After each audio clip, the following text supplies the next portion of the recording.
வணக்கம் நண்பர்களே. ஒரு அரசியல் கார்ட்டூனிஸ்ட் ஆகிறதுக்கு முதல்ல என்ன செய்யணும் அப்படின்னு நிறைய நண்பர்கள் கேட்குறாங்க. குறிப்பாக தங்களுடைய குழந்தைகளை கார்ட்டூனிஸ்ட் ஆகிறதுக்கு என் பையன் வந்து எப்பவும் வரைஞ்சிக்கிட்டே இருக்கான், அவனுக்கு வந்து கார்ட்டூன் சொல்லி கொடுப்பீங்களா அப்படின்னு நிறைய நண்பர்கள் கேட்குறாங்க. நிறைய தாய்மார்கள் கேட்குறாங்க, சகோதரிகள் கேட்குறாங்க.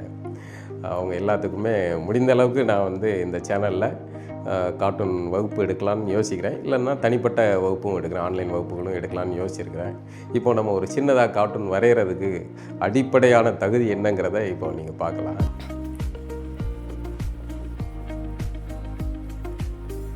என்னடா இவன் லூசுப்ப என்னத்தையோ கிறுக்கிக்கிட்டு இருக்கான் அப்படின்னு நினைக்கலாம் நீங்கள்.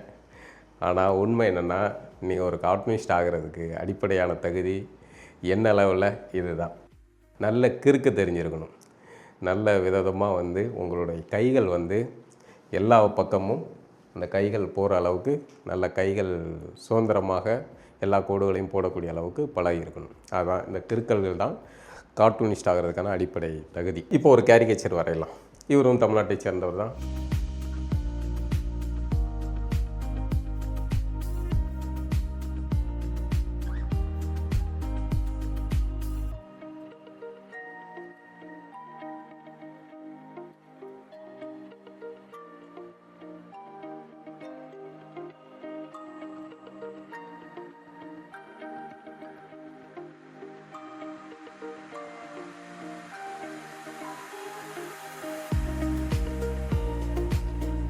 அவர் கையில் ஒரு குச்சி வச்சுக்கிட்டு சுற்றுறாரு. அந்த குச்சி வந்து பலர் என்ன சொல்கிறாங்கன்னா கருங்காலி குச்சி அல்லது கருங்காலி செங்காலி குச்சி அப்படிங்கிறாங்க. அநேகமாக ஏதாவது ஜோதிட நண்பர்கள், குறிப்பாக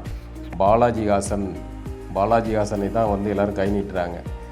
அந்த ஆள் பண்ண வேலை தான் இந்த குச்சி அப்படின்ட்டு. ஸோ அதிலேருந்து நம்ம வந்து சும்மா அதை வச்சு இந்த கார்ட்டூனை யோசித்தோம்.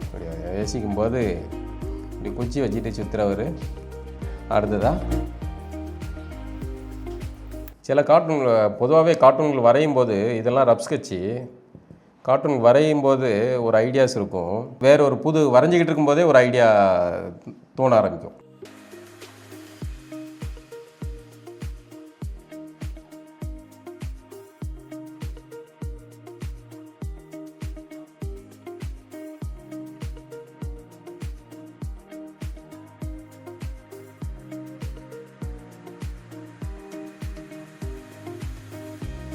இன்னொரு கார்ட்டூனில் சந்திப்போம். நன்றி, வணக்கம்.